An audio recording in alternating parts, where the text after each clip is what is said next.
Buenas tardes, amigos, amigas, comunidad cristiana en línea. Agradecemos al Señor una vez más la oportunidad que nos da de reunirnos a través de este medio y poder continuar nuestra meditación acerca de esta virtud del amor que es parte del fruto del Espíritu de Dios. Agradecemos su compañía el día de hoy y vamos a continuar entonces nuestro estudio, como lo he comentado, acerca de esta virtud del amor. La primera carta a los Corintios, en el capítulo 13, es el texto obligado para hablar del amor de Dios. Y en este capítulo 13 de esta primera carta a los Corintios, podemos ver cuáles son las características o las cualidades del amor de Dios. Ya hemos visto que cuando nos referimos al amor de Dios, los escritores del Nuevo Testamento utilizaron la palabra griega ágape. Entonces, Gálatas 5:22, continuamos en esta parte, dice, mas el fruto del Espíritu es amor. Pero ahora, ahí en la primera carta a los Corintios, en el capítulo 13, versículos 4 al 8, podemos ver algunas de las características o cualidades del amor. Así que leemos en la palabra del Señor lo siguiente: el amor es sufrido, es benigno, el amor no tiene envidia, el amor no es jactancioso, no se envanece, no hace nada indebido, no busca lo suyo, no se irrita, no guarda rencor, no se goza de la injusticia, mas se goza de la verdad. Todo lo sufre, todo lo cree, todo lo espera, todo lo soporta. El amor nunca deja de ser, pero las profecías se acabarán y cesarán las lenguas y la ciencia acabará.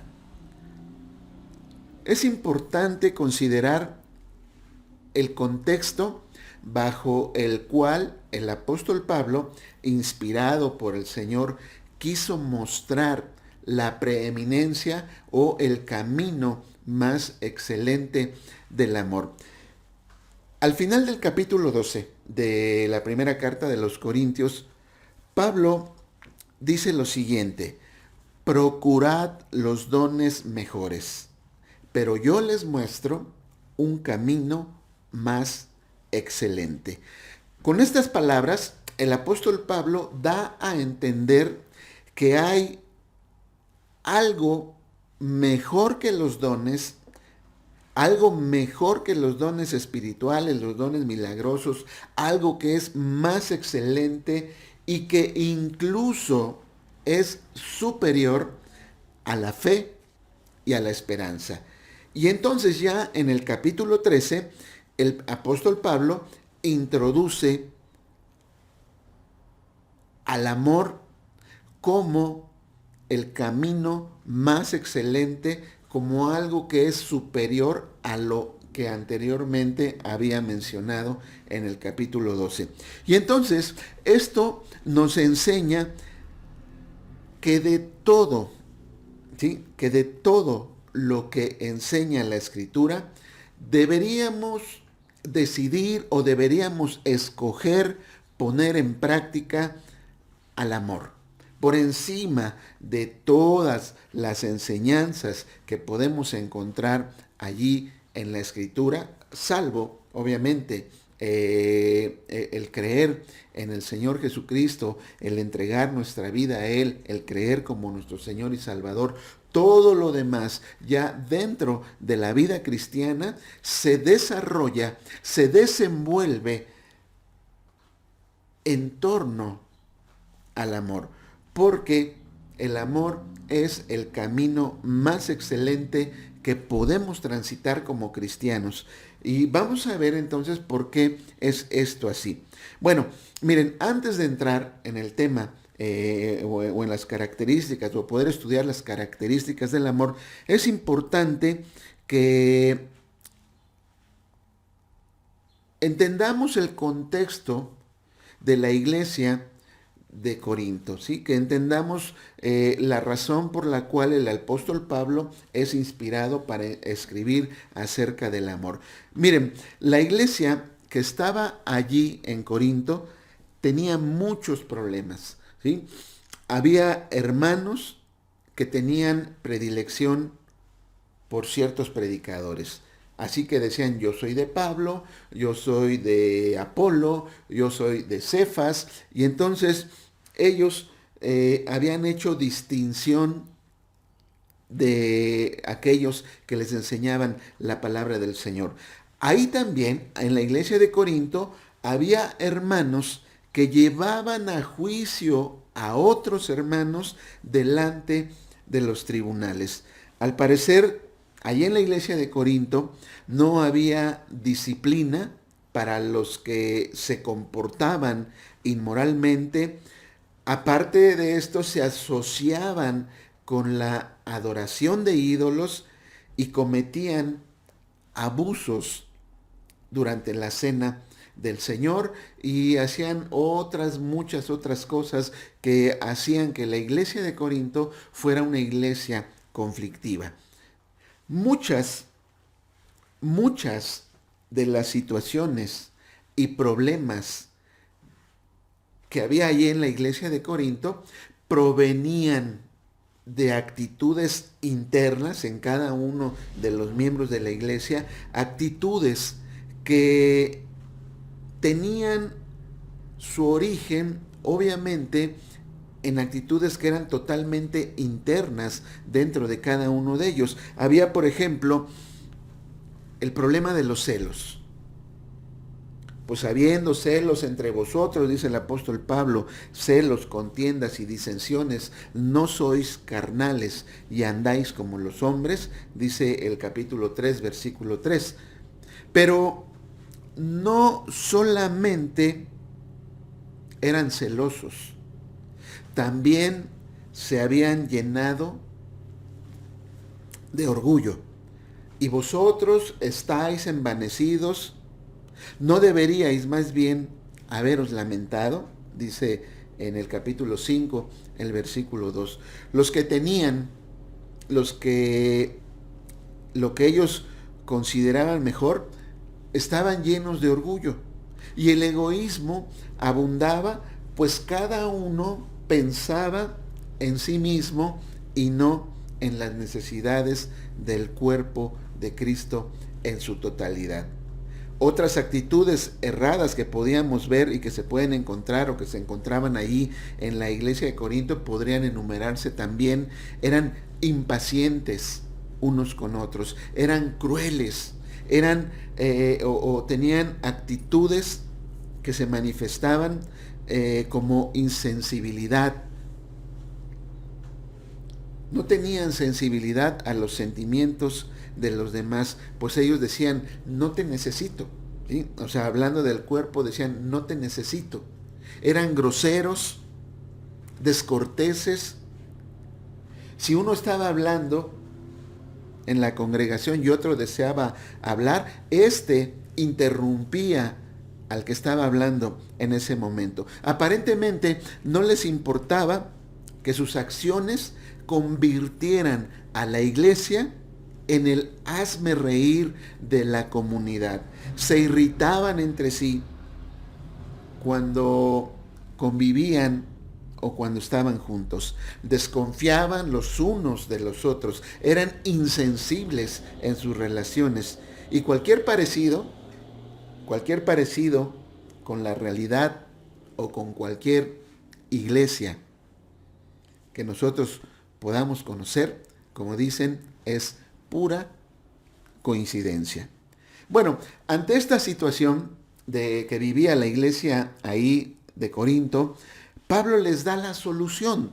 Pablo les va a hablar de cuál es la solución a todos aquellos problemas que estaba viviendo la iglesia. Entonces, ante esta situación, era necesario enseñar a la iglesia de Corinto acerca de un camino que podría ayudar a resolver todos aquellos problemas y situaciones que se vivían cotidianamente ahí en esa iglesia. Y también es necesario para nosotros, hoy en este tiempo, es necesario para nosotros también aprender acerca de este camino más excelente llamado amor.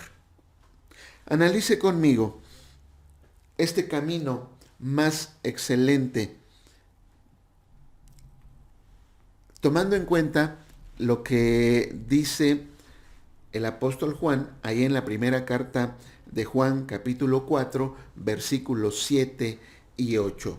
Dice la palabra del Señor: amados, amémonos unos a otros, porque el amor es de Dios. Todo aquel que ama es nacido de Dios y conoce a Dios.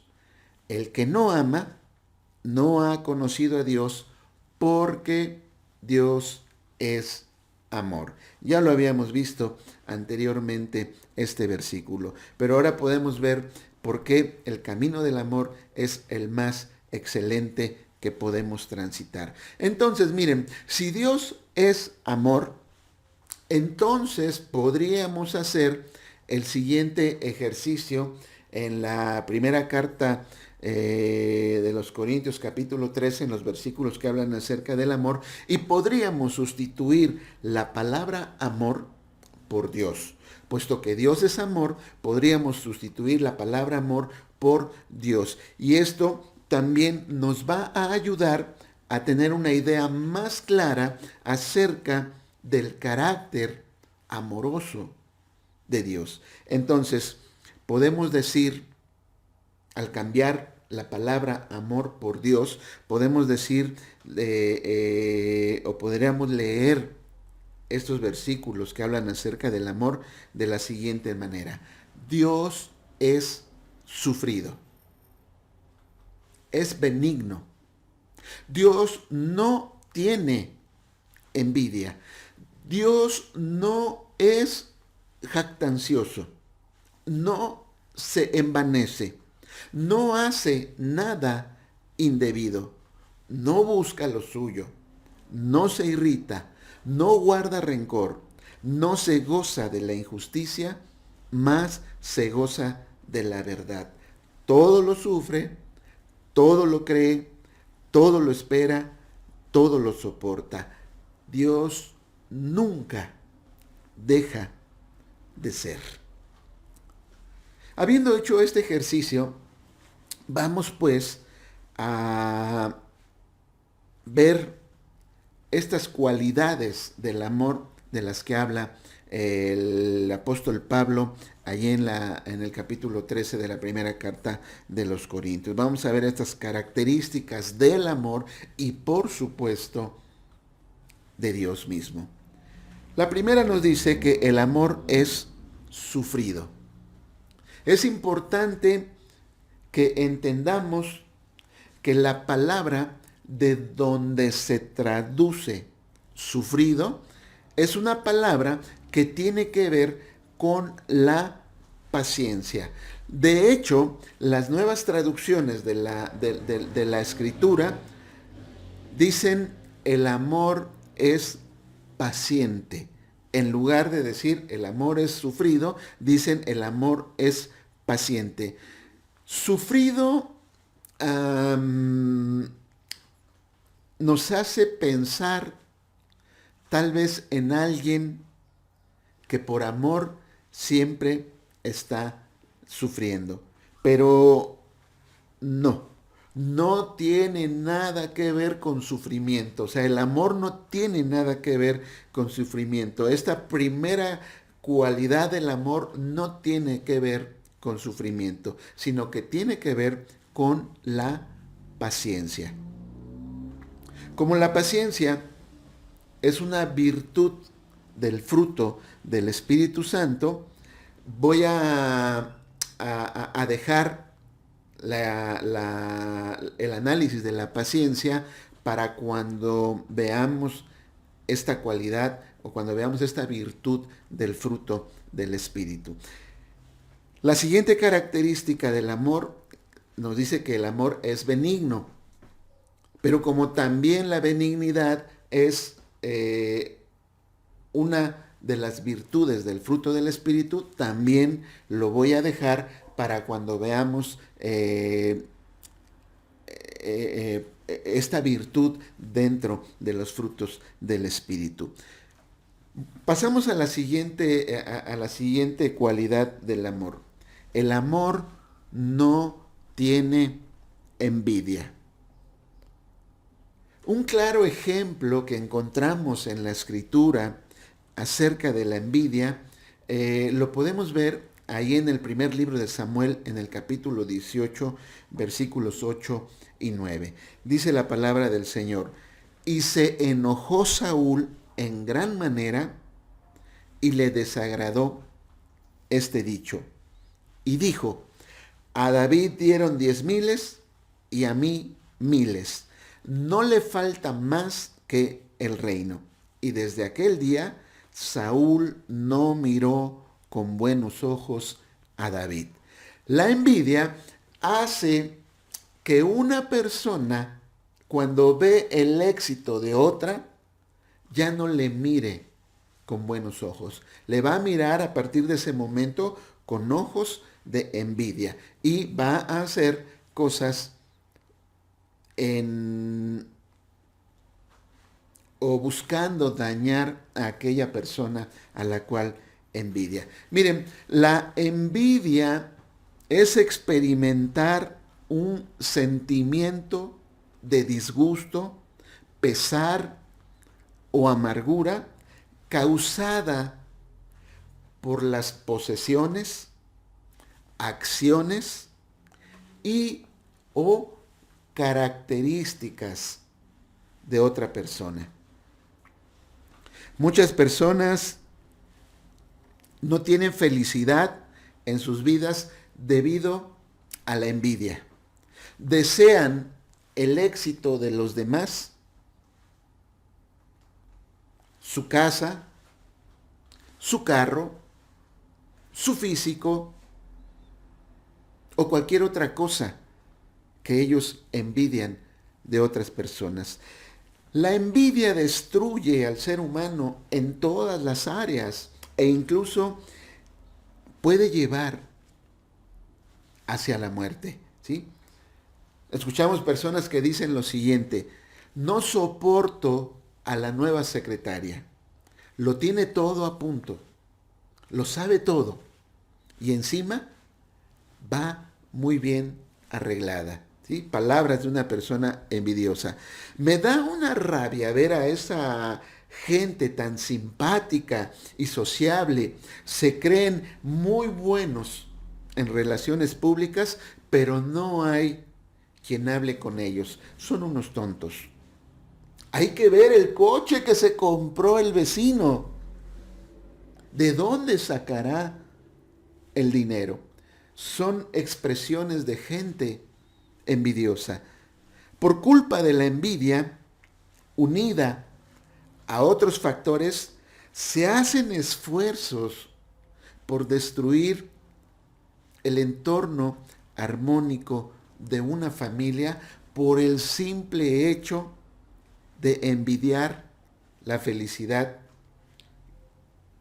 que emanaba de ellos. Se ha podido incluso llegar a agredir a una persona por no soportar que fuera más alto o más bella o más guapo que aquella persona que la envidiaba. A veces por ahí andamos en la calle y de repente vemos un carro nuevo, nuevecito, todo rayado de las puertas. y ha sido rayado por un acto justamente de envidia. Sin embargo, el amor, como acabamos de ver, el amor no tiene envidia. Cuando se ama con el amor de Dios, podemos alegrarnos de una manera totalmente sincera del éxito de otras personas.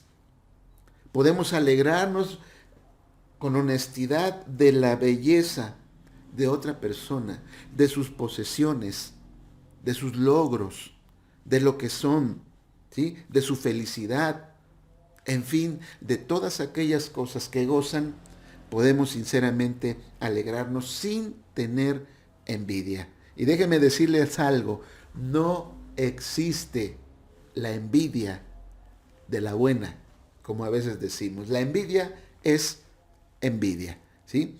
Y el amor, como podemos ver, dice la palabra del Señor, no tiene envidia. Así que cuando amamos a las personas, no vamos a tener ningún tipo de envidia hacia ellas. La siguiente cualidad nos dice que el amor no es jactancioso. Siendo honestos, la verdad es que todos en algún momento de nuestra vida hemos sido jactanciosos. Y hemos hecho alarde o hemos hecho ostentación de lo que tenemos o de lo que somos. Pietro Forconi, ateo recalcitrante, mantenía una teoría en la que indicaba que todo lo bueno que posee el ser humano lo había recibido de la naturaleza, por lo que no debía causar ningún problema de conciencia vanagloriarse de las propias cualidades. Este hombre era pintor y firmaba cada cuadro con tan grandes letras que harían, ¿sí? Que uno no fuera, o más bien harían que uno se lastimara la mirada al ver semejante tamaño de las letras ahí en sus cuadros. Bueno, el ídolo por excelencia de este Forconi era Miguel Ángel. Así que una vez se dice que él tuvo la oportunidad de conocer a Miguel Ángel. Y cuando él lo hizo, o sea, cuando conoció a Miguel Ángel, se dice que se dedicó a elogiar a Miguel Ángel, diciéndole, oh, sublime maestro, inspirador de mis obras, y tantos otros elogios por el estilo. Miguel Ángel sonreía bondadoso y humilde. Y entonces al empezar a hablar con Forconi, Forconi, le contó a Miguel Ángel toda esa teoría que él tenía acerca de que las cosas las recibe uno por la naturaleza y que podía sentirse orgulloso y jactancioso de haberla recibido, ¿sí? Se dice que Miguel Ángel entonces decidió darle una lección a este pedante personaje y lo invitó para que lo visitara cuando él deseara, cuando él quisiera ir, lo invitó para que lo fuera a ver trabajar en la decoración de la Capilla Sixtina. Por supuesto, Forconi no faltó un solo día, pudiendo comprobar de qué manera Miguel Ángel se subía a los incómodos andamios de cara a la bóveda y cómo a veces tenía que lavarse los ojos cuando le caía pintura en ellos. Aquel fatigoso trabajo tuvo como resultado, a saber, dentro del llamado arte, una de las obras más maravillosas que hayan salido de manos humanas. Miguel Ángel pidió la opinión de su admirador, el cual se deshizo en halagos, como ustedes ya se imaginarán. Cuando Miguel Ángel le preguntó dónde debía firmar, Forconi señaló el lugar más destacado de la obra, pues según él, todo el mundo debía saber quién había sido el autor de aquel prodigio. Miguel Ángel estuvo de acuerdo, tomó el pincel y escribió las letras griegas alfa y omega, para indicar que a Dios refería toda la gloria de sus trabajos y triunfos, pues según el genial pintor, nada bueno, o más bien, no hay nada hay bueno ni de positivo en nosotros que no hayamos recibido del Señor, como si de un préstamo se tratase, para hacerlo fructificar para su gloria y para el bien de nuestros semejantes. ¿Qué tiene que ver esto con el amor? Bueno, que el amor no es jactancioso ni se envanece, lo cual quiere decir que el amor es humilde. El amor, al ser humilde, no se envanece de los logros conseguidos. Aquel que conoce el amor de Dios no hace alarde de lo que tiene o de lo que es, porque entiende que eso puede ofender y lastimar a otras personas. Por el contrario, la persona que ama con el amor de Dios se humilla y reconoce sus errores, es servicial, aunque el servicio a veces resulte humillante. El amor no actúa sin razón, no actúa haciendo ostentación de las virtudes o dones que poseemos. No debe de ser motivo para humillar. Si tienes más que el otro, sino por el contrario. El amor pone al servicio de los demás todas esas virtudes, dones, logros, posesiones, cualquier cosa que tengamos, el amor la pone a disposición de los demás. Cualquier cosa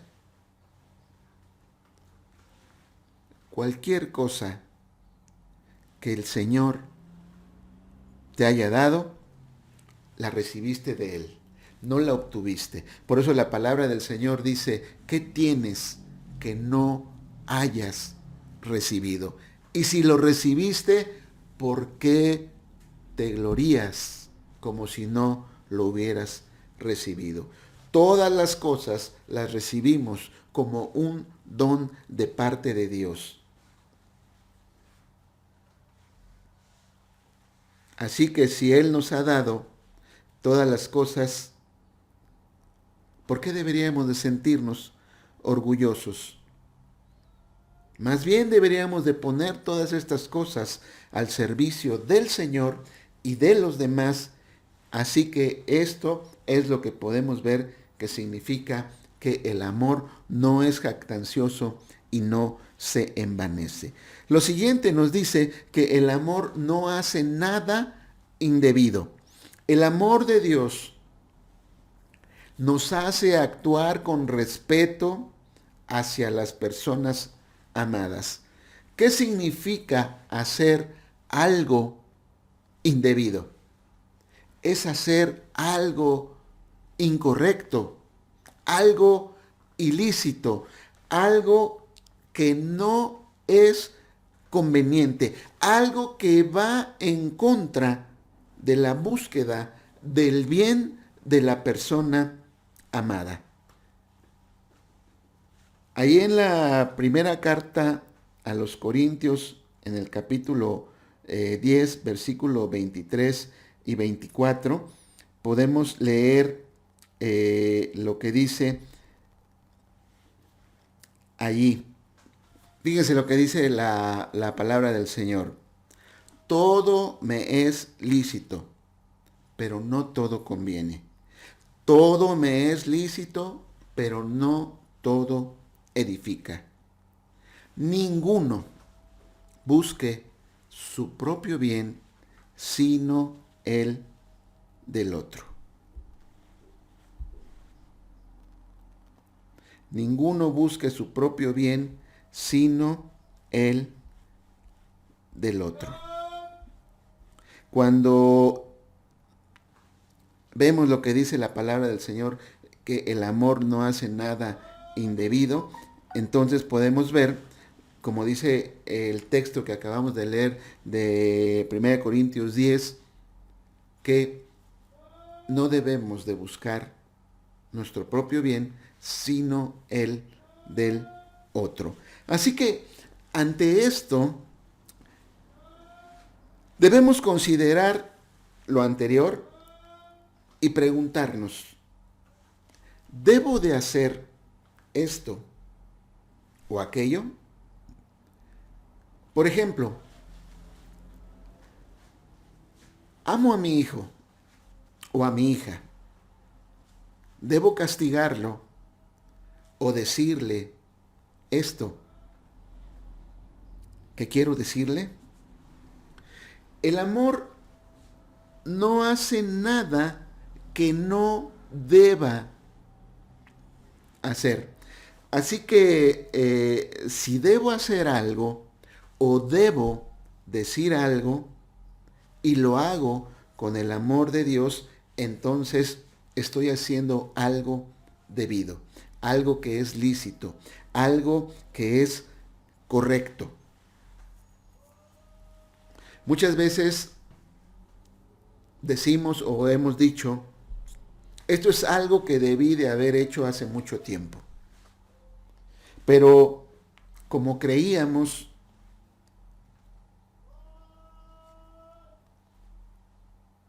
que por amor no debimos hacerlo, nos detuvimos de hacer algo que era debido en su momento, algo que era necesario, ¿sí? Y entonces no hicimos las cosas pensando que por amor estábamos deteniéndonos para hacer algo, y por eso a veces decimos, esto debí de haberlo hecho hace mucho tiempo.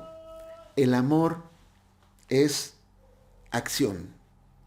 Hace lo que debe de hacer y cuándo lo debe de hacer. Si yo veo que la persona a la que amo necesita ánimo, se lo doy.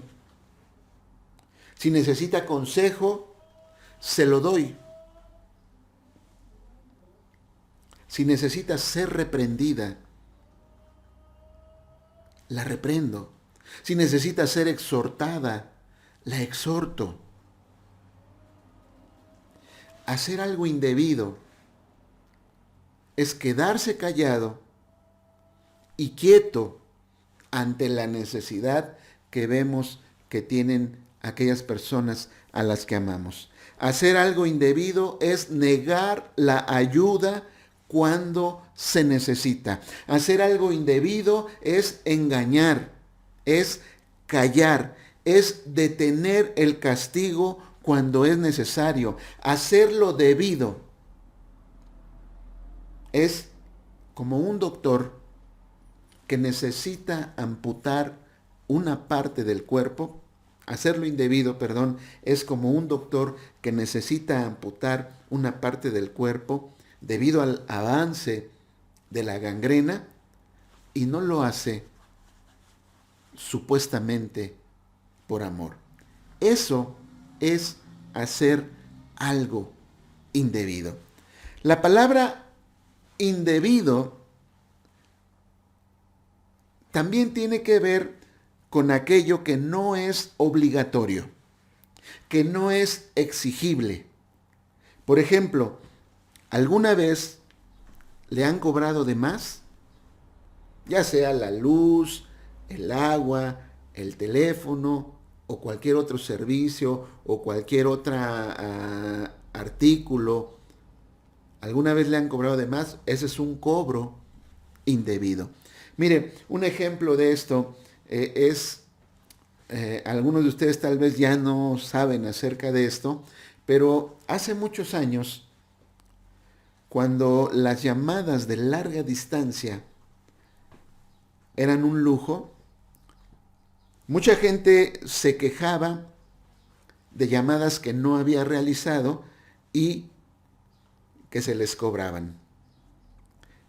Esto también, obviamente, era un cobro indebido. Es decir, era un cobro que no era obligatorio pagarlo, no debía de exigirse el pago de esas llamadas porque no se habían realizado. Entonces, cuando decimos que el amor no hace nada indebido, tiene que ver con que el amor no hace nada obligatorio. No hace nada por la fuerza. Y a ver qué piensan ustedes de esto para ejemplificar esto de que el amor no hace nada de manera obligatoria o no lo hace por medio de la fuerza. A ver qué piensan ustedes de esto.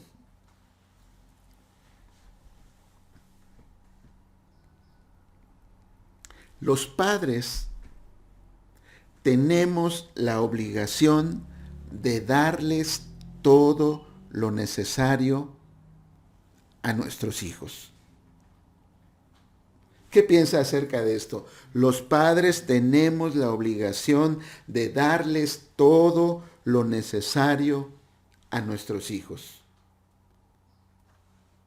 Hay quienes piensan de esta manera, pero déjeme decirle, hablando acerca del amor, no es una obligación darle a nuestros hijos todo lo necesario.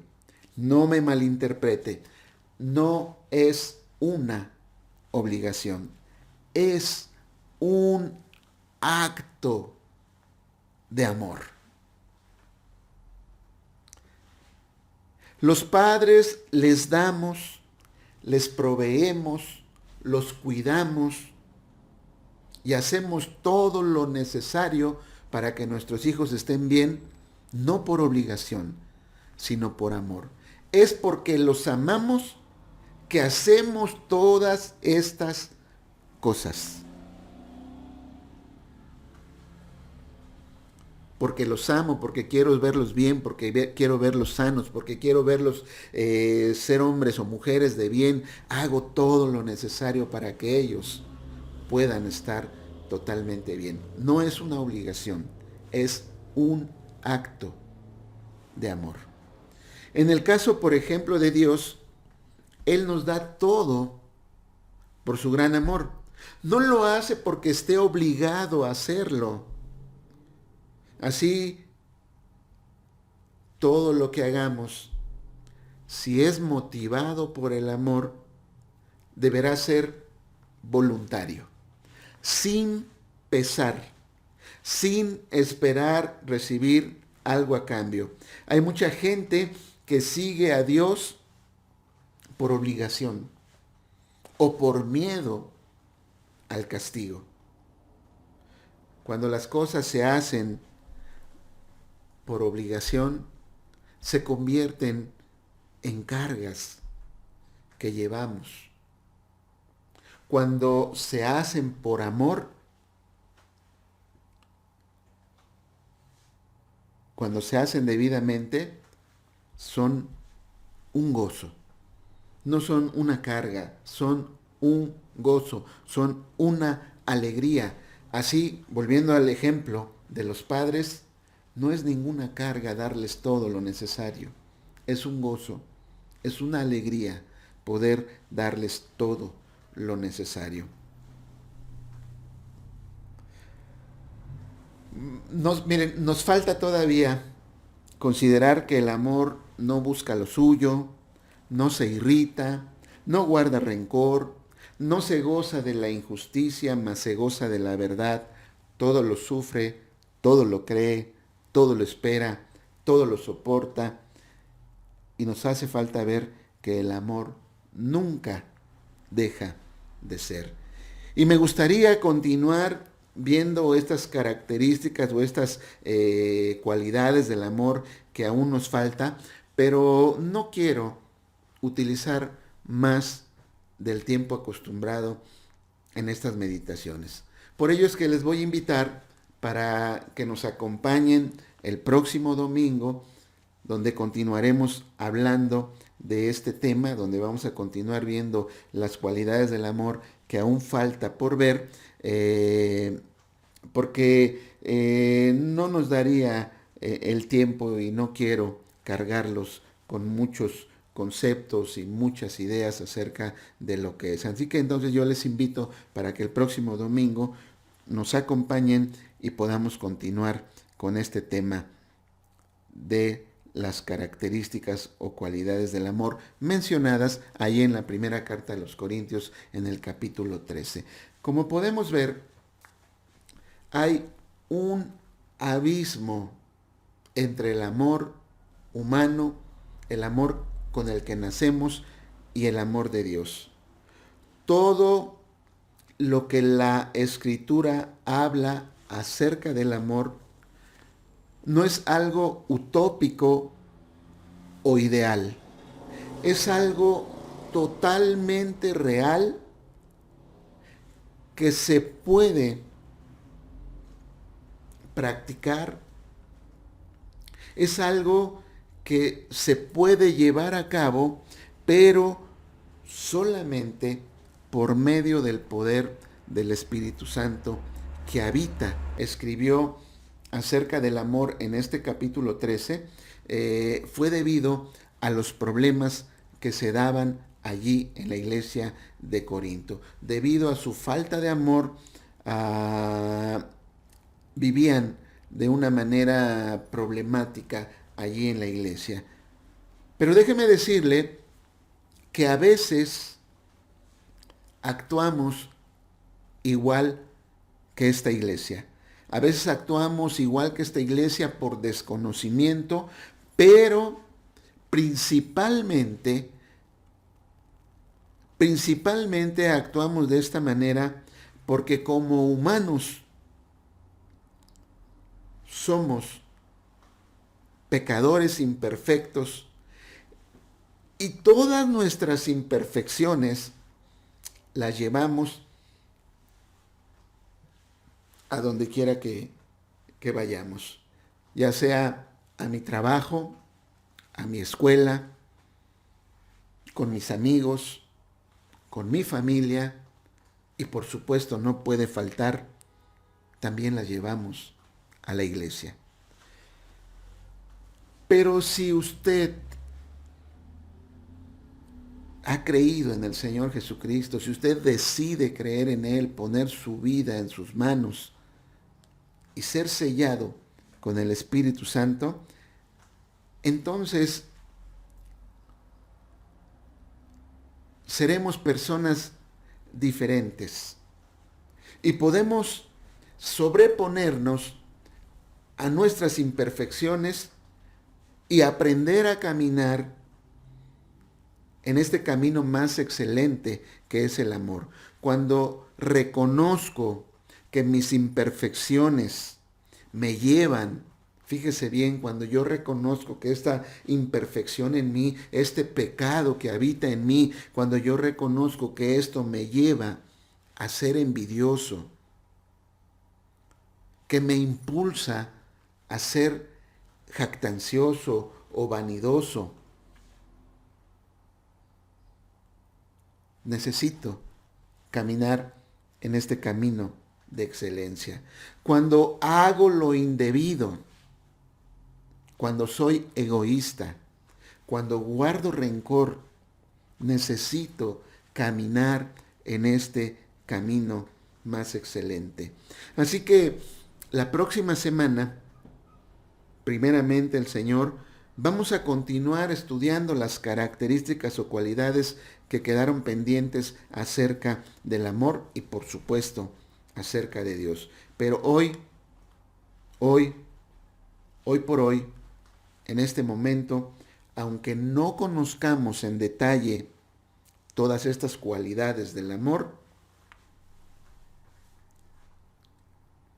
debemos de saber que podemos amar y que podemos transitar por este camino de excelencia.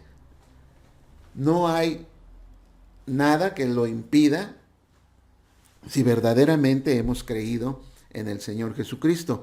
No hay nada que lo impida. En este caso, lo único que puede impedir que caminemos en este camino de excelencia del amor, en este caso, lo único que lo puede impedir somos nosotros mismos.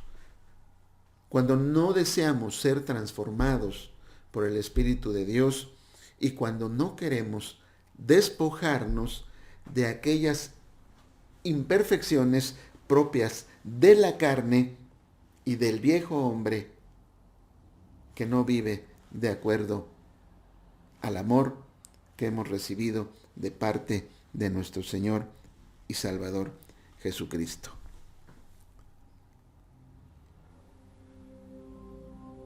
Yo le invito para que oremos, para que reconozcamos delante del Señor que somos personas, como vemos aquí, egoístas, jactanciosas, vanidosas, que hacemos lo incorrecto, que guardamos rencor,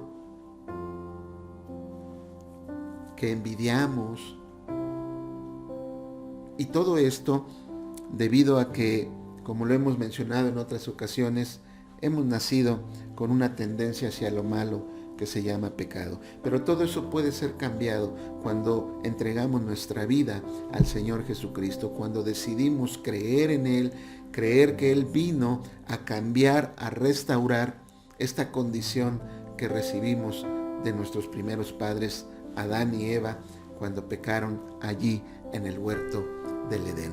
Yo le invito pues a orar, a reconocer esto y a pedir que el Espíritu del Señor haga el cambio que necesitamos en nuestra vida. Oramos. Padre, nos acercamos a ti en esta tarde, reconociendo que somos totalmente imperfectos, que el pecado que habita en nosotros nos lleva a actuar de manera incorrecta, que aun cuando hay personas a las que amamos, las hemos herido, las hemos traicionado, las hemos lastimado por nuestro actuar incorrecto, por nuestro egoísmo, por nuestra jactancia, por nuestra vanidad. Te pedimos, Señor, que a través de tu Espíritu, que venga a habitar en nosotros, si es que aún no lo ha hecho, y que seamos transformados, que seamos cambiados, que ese amor que es tuyo, que se manifiesta ahí en la Escritura a través de la palabra ágape, venga a nosotros y nos transforme y nos haga personas, como lo hemos visto, personas que no tengan envidia, que no sean jactanciosas, que no hagan cosas indebidas, que no guarden rencor y que no hagan muchas otras cosas, Señor, que no tienen nada que ver con el amor. En tus manos nos ponemos, Señor, esperando ese cambio en nuestra vida, esperando esa transformación que solamente tú puedes hacer en nosotros. Bendícenos, Señor, con tu presencia. Bendícenos, Señor, con tu espíritu y cámbianos, Padre eterno, si somos personas que no amamos conforme a tu amor manifestado allí en la Escritura.